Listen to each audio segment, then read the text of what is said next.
Hello students, my self Saurabh. मैं आज आपको पढ़ा रहा हूँ क्लास 8 का एक टॉपिक है अलजेब्रिकल एक्सप्रेशन एंड आइडेंटिटीज। ठीक है, इसके बारे में आज मैं आपको पढ़ाऊंगा। ठीक है, तो नाम इसमें अलजेब्रिकल एक्सप्रेशन। तो एक्सप्रेशन क्या होता है? तो एक्सप्रेशन मैं लिख चुका हूँ यहाँ पे, expression are form from the variable and constant. आपको पता होगा कि वेरिएबल क्या होता है, कांस्टेंट का। जैसे आप एग्जांपल यहाँ पे लो 2x plus 2x minus Y.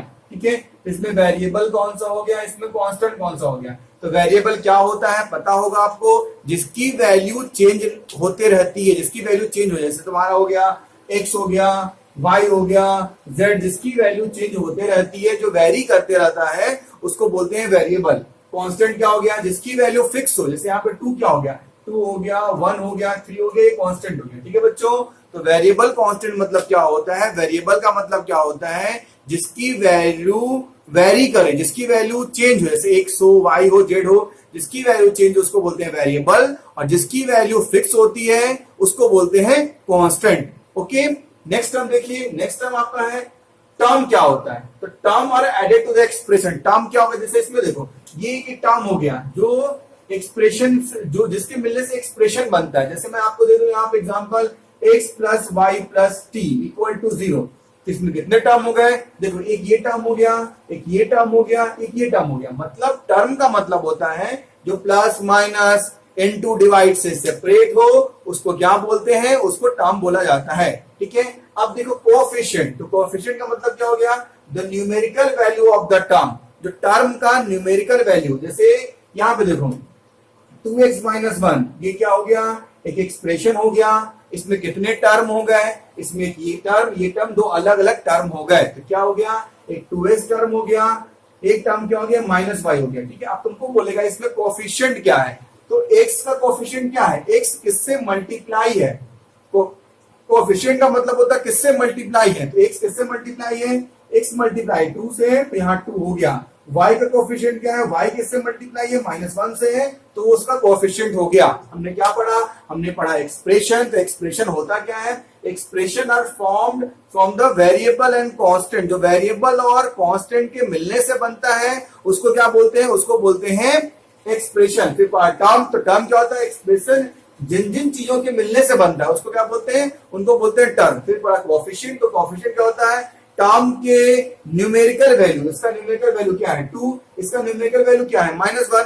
तो टर्म के न्यूमेरिकल वैल्यू को क्या बोलते हैं? कोएफिशिएंट बोलते हैं। ठीक है बच्चों, अब देखो एक्सप्रेशन अगर सिर्फ एक टर्म कंटेन करे, जैसे मान लो 2x हो जाए, सिर्फ 2x। एक्सप्रेशन कोई भी सिर्फ एक टर्म कंटेन करता है उसको बोलते हैं मोनोमियल। अगर ये दो टर्म कंटेन करे, x प्लस वाई, अगर दो टर्म कंटेन करता है उसको बोलते हैं बाइनोमियल। अगर expression 3 x plus Y plus T, मान लो कोई भी 3 टर्म कंटेन करे उसको बोलते हैं ट्राइनोमियल। उससे ज्यादा हो तो उसको बोलते हैं पॉलिनोमियल। ठीक है बच्चों, अब स्टार्ट करते हैं हम लोग एक्सरसाइज 9.1। ठीक है, इससे आपको ये पूरा क्लियर हो जाएगा मैंने क्या क्या आपको सिखाया।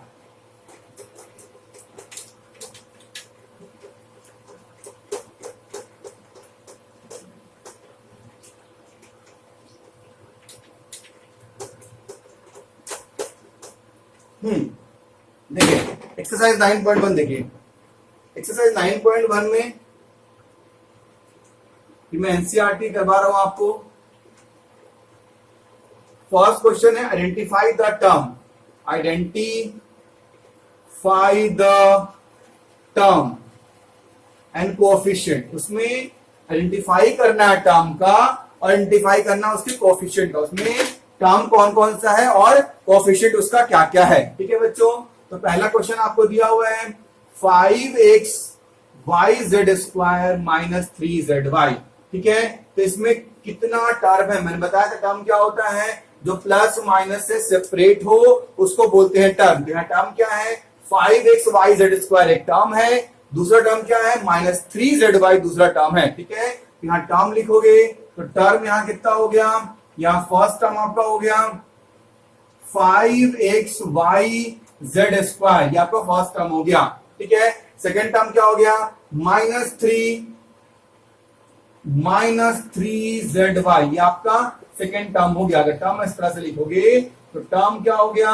इसमें दो टर्म हो गए, एक हो गया 5x yz स्क्वायर, एक -3zy, दो अलग अलग टर्म हो गए। अब इसके कोएफिशिएंट लिखना है आपको, कोएफिशिएंट लिखना है। इसके कोएफिशिएंट क्या है, ये जो टर्म है इसका न्यूमेरिकल वैल्यू क्या है, कि किससे मल्टीप्लाई है, मैंने बताया था अभी न्यूमेरिकल वैल्यू, तो इसकी न्यूमेरिकल वैल्यू क्या है, ये किससे मल्टीप्लाई है, ये आपको 5 से मल्टीप्लाई है, तो 5 क्या हो गया, उसका कोएफिशिएंट हो गया। ठीक है, इस टर्म का कोएफिशिएंट क्या है, यहां देखो जेड वाई किससे मल्टीप्लाई है, -3 से, तो -3 उस टर्म का कोएफिशिएंट हो जाएगा बच्चों। सेकंड देखो, सेकेंड आपको क्या है, 1 + x + x²। इसमें कितने टर्म है, जो प्लस माइनस से सेपरेट हो, एक ये टर्म हो गया, एक ये टर्म हो गया, एक ये टर्म हो गया, 3 अलग अलग टर्म इसमें हो गए, तो क्या हो गया, एक 1 हो गया, एक x हो गया, एक x² हो गया, इसमें 3 अलग अलग टर्म हो गए।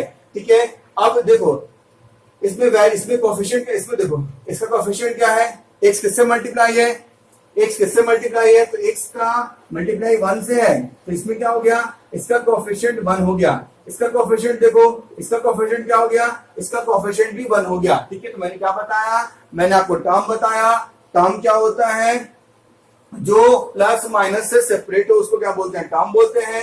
फिर मैंने क्या बताया आपको, मैंने बताया कोएफिशिएंट, तो कोएफिशिएंट क्या होता है, जो न्यूमेरिकल वैल्यू होता है उसको क्या बोलते हैं, उसको कोएफिशिएंट बोला जाता है। ठीक है बच्चों, इसमें मैंने आपको 2 क्वेश्चन सिखा दिया। ठीक है, अब आप लोग, हाँ, इसमें मैंने क्या बोला, न्यूमेरिकल वैल्यू। ठीक है ना, तो इसकी न्यूमेरिकल वैल्यू क्या हो गई, 5, इसकी कितनी हो गई, -3, इसमें 3 टर्म हो गया, तो इसकी न्यूमेरिकल वैल्यू कितनी है, इसकी भी 1 है, तो इसकी भी 1 हो गई, इसकी कितनी 1, तो 1 हो गई, इसकी कितनी 1 है, तो 1 हो गई, तो ये इसका न्यूमेरिकल वैल्यू हो गया बच्चों। ठीक है,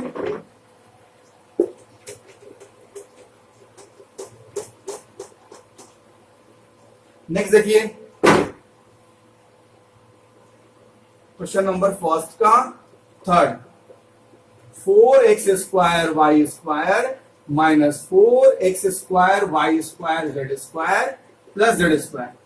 इसमें देखो, इसमें कितना टर्म है, तो एक टर्म ये हो गया आपको, एक टर्म ये हो गया, एक टर्म ये हो गया, 3 अलग टर्म से सेपरेट है। यहाँ टर्म कितना हो गया, यहाँ पे 3 टर्म हो गया, 4x² y² -4x² y² z² और z², ये 3 अलग अलग टर्म इसका हो गया। ठीक है, अब इसका कोएफिशिएंट, तो कोएफिशिएंट क्या हो गया, जो इसका न्यूमेरिकल वैल्यू है, कितना यहाँ पे है 4, तो यहाँ पे हमने 4 लिख दिया। इसका न्यूमेरिकल वैल्यू कितना है, -4, तो -4 लिख दिया। यहाँ पे कितना है 1, तो 1 लिख दिया। जो वेरिएबल का न्यूमेरिकल वैल्यू होता है उसको क्या बोलते हैं, उसका कोएफिशिएंट बोला जाता है बच्चों। ठीक है, क्वेश्चन नंबर 4 देखो, 3 - PQ + QR - RP। इसमें कितना टर्म है, एक टर्म, 2 टर्म, 3 टर्म, 4 टर्म, इसमें 4 टर्म अलग अलग है, तो लिखो यहाँ पे क्या लिखोगे, एक 3 है, -PQ है, +QR है और -RP है, इसमें 3 अलग अलग टर्म है। ठीक है, अब इस टर्म का कोएफिशिएंट क्या होगा, इसका कोएफिशिएंट क्या हो गया, इसका न्यूमेरिकल वैल्यू क्या है, ये खुद इसका न्यूमेरिकल वैल्यू 3 है, तो यहाँ पे हमने 3 लिख दिया। इसका न्यूमेरिकल वैल्यू क्या है, -1 है, तो यहाँ पे -1 लिख दिया। इसका न्यूमेरिकल वैल्यू क्या है, +1, तो यहाँ पे +1 लिख दिया। इसका क्या है, -1, तो यहाँ पे हमने -1 लिख दिया। ठीक है, तो न्यूमेरिकल वैल्यू को क्या बोलते हैं, कोएफिशिएंट बोला जाता है।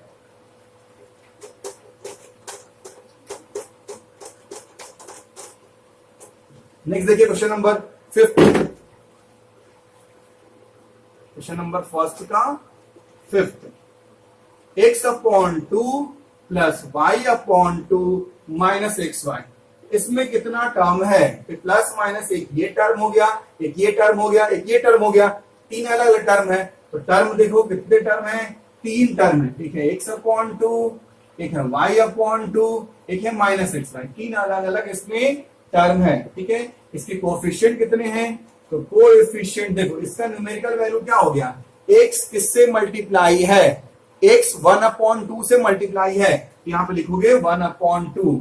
y किससे मल्टीप्लाई है, y 1/2 से मल्टीप्लाई है, xy किससे मल्टीप्लाई है, -1 से मल्टीप्लाई है। ठीक है,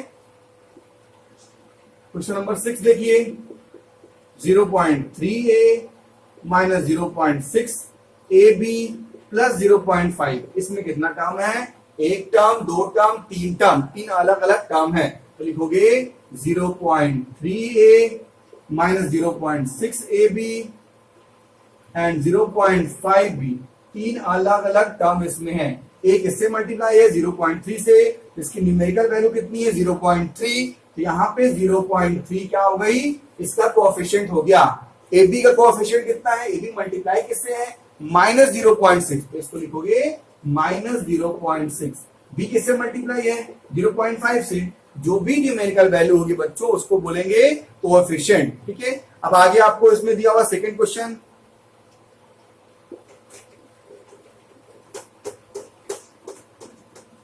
सेकेंड क्वेश्चन आपको दिया हुआ है कि इसमें फाइंड आउट करना है कि टर्म ये मोनोमियल है कि बाइनोमियल है कि ये ट्राइनोमियल है। ठीक है, देखो x प्लस वाई ये दो टर्म है, फिर क्या हो जाएगा बाइनोमियल। मैंने बताया था कि अगर एक टर्म होगा तो क्या होगा, एक टर्म होगा तो मोनोमियल, दो टर्म होगा तो बाइनोमियल, तीन टर्म होगा तो ट्राइनोमियल। ठीक है, सेकंड देखो 1000, ये क्या है, एक टर्म है तो मोनोमियल, बहुत इजी है ये देखो x plus x square plus x cube plus x four, ये क्या है, ये चार टर्म है, ये ना तो बाइनोमियल है ना मोनोमियल ना ट्राइनोमियल, ये पॉलिनोमियल है। इसमें क्वेश्चन में दिया हुआ है कि which polynomial do not fit any this category, तो ये पॉलिनोमियल उसमें फिट नहीं कर रहा है तो नॉट फिट लिखोगे। ठीक है, ये तुम कह दो इसको पॉलिनोमियल है, ये ना तो मोनोमियल है ना बाइनोमियल ना ट्राइनोमियल है। फोर्थ देखिए, फोर्थ है 7 प्लस वाई प्लस 5x, ये तीन टर्म है, इसको बोलेंगे ट्राइनोमियल। फिफ्थ है 2y माइनस 3y स्क्वायर, ये दो टर्म है तो दो टर्म को बोलोगे क्या, बाइनोमियल। ठीक है बच्चों, इस तरह सारा ये इसमें बस देखना है, अगर एक टर्म होगा तो क्या मोनोमियल, दो टर्म होगा तो बाइनोमियल, तीन टर्म होगा तो ट्राइनोमियल। ठीक है, अब इसको एक बार खुद से कोशिश करना। क्वेश्चन नंबर थर्ड देखो, एड, ये बहुत इंपॉर्टेंट टॉपिक है, अलजेब्रा बहुत इंपॉर्टेंट टॉपिक है। अभी आप 8th क्लास में हो, 9th में, 10th में, 11th में, 12th में, सब में अलजेब्रा बहुत इंपॉर्टेंट है, बहुत अच्छा टॉपिक है, इंटरेस्टिंग है ये। ठीक है, क्वेश्चन नंबर थर्ड का फर्स्ट देखो, A B minus B C और B C minus C A minus B A B. ठीक है, इसको ऐड करना है बच्चों, क्या करना है, इसको ऐड करना है, ये एक टर्म है, ये एक टर्म है, ये एक टर्म है, तीनों टर्म को आपको क्या करना है, ऐड करना है। तो कैसे ऐड करोगे, पहले ऐड का साइन लगा दो, A B minus B C plus B C minus C A plus C A minus A B, हमने तीनों में ऐड का साइन लगा दिया। अब देखो कुछ टर्म कट रहा है क्या, plus A B minus A B cut गया, plus B C minus B C plus C A minus C cut के जीरो आ गया, तो इसका आंसर क्या हो गया, इसका आंसर आपको 0 हो गया। सेकंड क्वेश्चन देखिए, a minus B plus A B, B minus C plus B C, C minus A plus A C, ये तीन टर्म इसमें आपको दिया हुआ है। ठीक है, तीनों टर्म को आपको क्या करना है, ऐड करना है। तो पहले जहां भी इंटू दिया हुआ है, जहां पे सॉरी कॉमा दिया हुआ वहां पे ऐड का साइन चेंज कर दो, तो a minus B plus A B plus B minus C plus B C plus C minus A plus A C, ये हो गया। अब देखो कुछ टर्म इसमें कट रहा है, plus A minus A plus C minus C plus B minus B, term cut गया तो क्या बच गया, प्लस ए बी, यहां क्या बच गया, प्लस बी सी, यहां क्या बच गया, प्लस ए सी, ये इसका आंसर हो गया। ठीक है, सिंपली इसको ऐड करना है।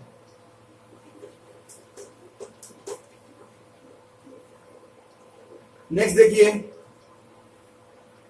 Question number third, 2p square Q square minus 3pq plus 4 5 plus 7pq minus 3p square Q square.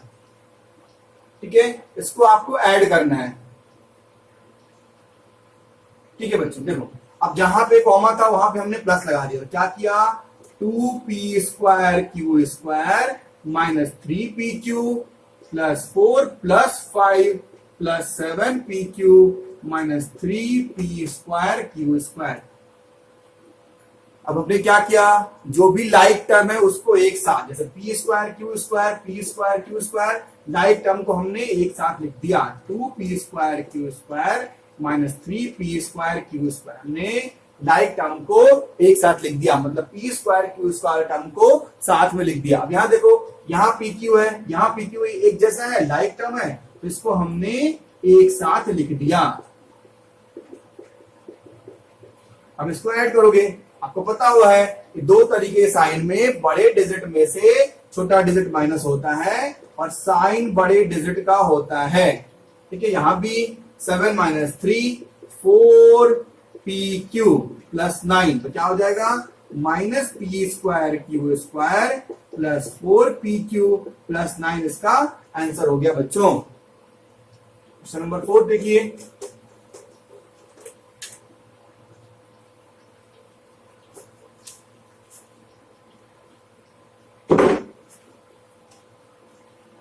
Third का fourth, L square plus M square, M square plus N square, N square plus L square, 2lm 2mn plus 2nn। इसको आपको simply add करना है, तो मैंने बोला कि जो टर्म अलग अलग टर्म है सबको प्लस से ऐड करोगे, करो plus L square plus M square plus M square plus N square plus N square plus L square plus 2lm 2mn और 2nl। अब देखो, यहां भी एल स्क्वायर, यहां भी एल स्क्वायर, दोनों को हम साथ में ऐड कर दिए, तो L square plus L square क्या हो गया, 2l स्क्वायर हो गया। ठीक है, M square 2m square, L square N square 2n square, बाकी इसको लिख दीजिए 2lm 2mn और 2nl। अब ये भी आंसर सही है, या क्या करोगे, इस पूरे में से 2 कॉमन ले लोगे।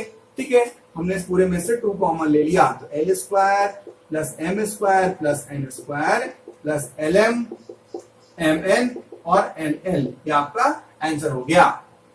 ठीक है बच्चों, अब क्वेश्चन नंबर 4 का फर्स्ट देखो,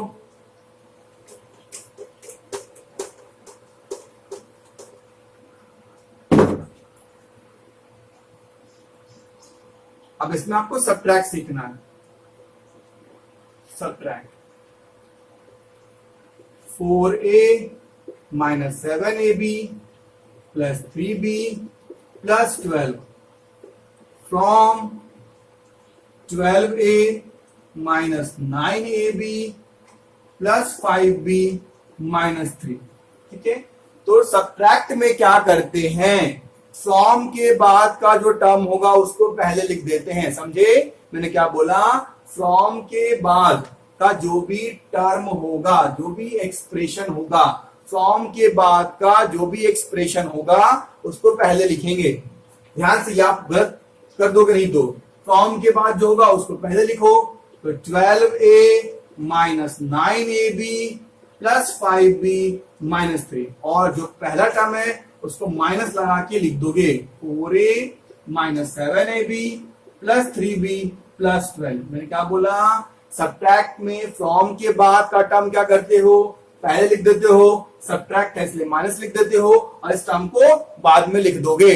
ठीक है, अब देखो, अगर ये माइनस है और ब्रैकेट के अंदर जो भी कुछ रहेगा सब चेंज हो जाएगा, यहाँ प्लस है तो ये माइनस, क्योंकि ये माइनस है, ये माइनस है तो ये प्लस, ये प्लस है तो माइनस, ये प्लस है तो माइनस, ये पूरा टर्म अंदर का चेंज हो जाता है।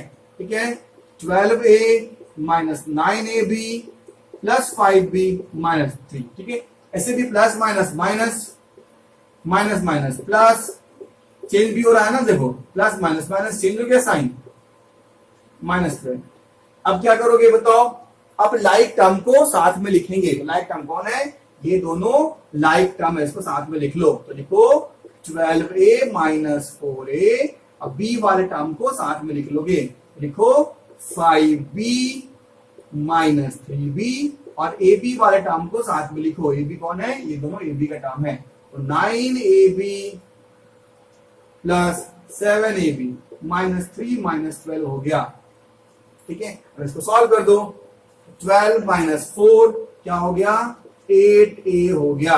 अब ये 5b minus 3b minus 2b हो गया, ये माइनस 2ab माइनस 50, ये इसका आंसर हो गया बच्चों। ठीक है, सिंपली सब्ट्रैक्ट में क्या करना है, जो टर्म फ्रॉम के बाद होगा उसको पहले लिख देंगे, साइन माइनस का लगाएंगे, इस साइन को यहां लिख देंगे और सिंपल इसको साइन चेंज करके इसको सॉल्व कर दोगे सिंपली, बहुत इजी है ये।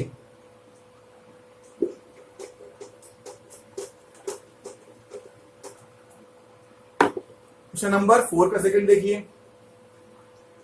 फोर्थ का बी, ये भी सब्ट्रैक्ट करना है आपको। क्या है, 3xy plus 5yz minus 7zx from 5xy minus 2yz minus 2zx plus 10xyz। मैंने क्या बोला, फ्रॉम के बाद जो टर्म होगा उसको आप पहले लिखोगे। लिखो, क्या टर्म है, 5xy minus 2yz minus 2zx plus 10xyz, फिर इसको बाद में लिख दोगे माइनस साइन लगा के, 3xy 5yz माइनस 7zx। ठीक है, अब क्या करोगे, साइन को चेंज कर दोगे, यहां माइनस है पूरा साइन क्या होगा आपका, चेंज हो जाएगा। इसको आप लिखो 5xy minus 2yz minus 2zx plus 10xyz plus minus minus 3xy plus minus minus 5yz और माइनस माइनस प्लस 7zx। ठीक है, अब लाइक टर्म को, यहां भी xy है यहां भी xy है, दोनों को साथ में लिख दिया, 5xy माइनस 3xy, ये yz है, ये yz हो गया, तो माइनस 2yz माइनस 5yz, ये zx है और zx नहीं पे, ये zx है, तो इसको लिखोगे आप minus 2zx plus 7zx minus 10xyz। ठीक है बच्चों, हमने इसमें क्या किया, लाइक टर्म को एक साथ लिख दिया, इसको सॉल्व कर दो, 5 माइनस 3 2, यहां पे आप लिखोगे 2xy, फिर इसको लिखोगे माइनस 7yz, फिर इसको लिखोगे 5 माइनस 2 क्या हो गया, 7 माइनस 2 5zx प्लस 10xyz, यह इसका आपका आंसर हो गया। ठीक है, क्वेश्चन नंबर 4 का सी देखिए,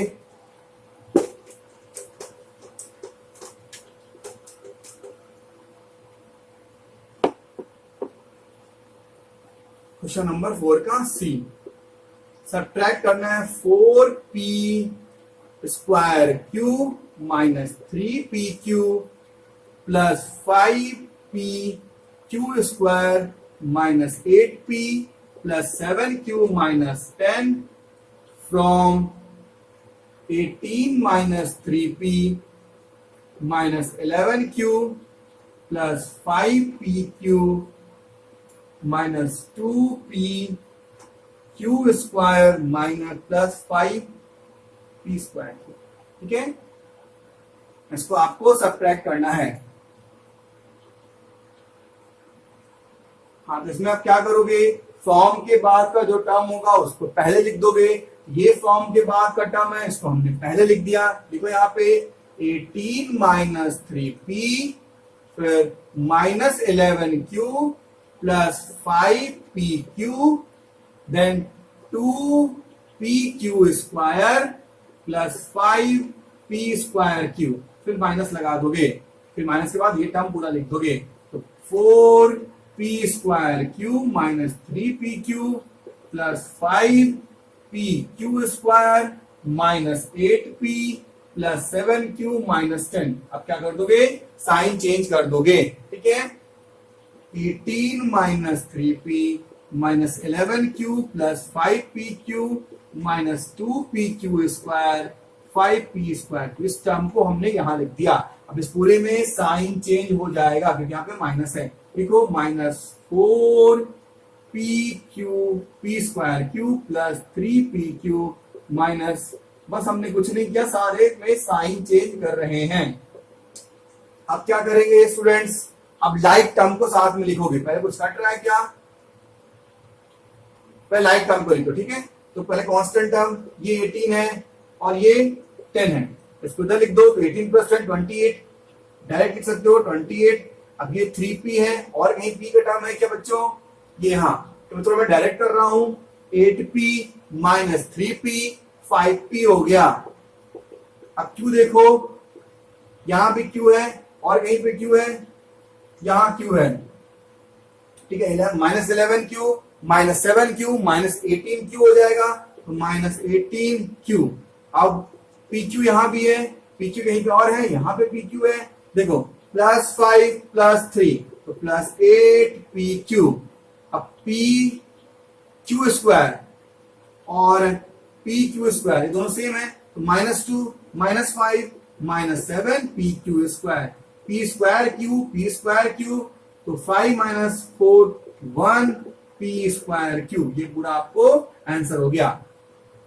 ठीक है बच्चों, इस तरह आपका 9.1 आज पूरा एंड हो गया। नेक्स्ट क्लास में आपको 9.2 समझाया जाएगा बच्चों। Okay, thanks for watching.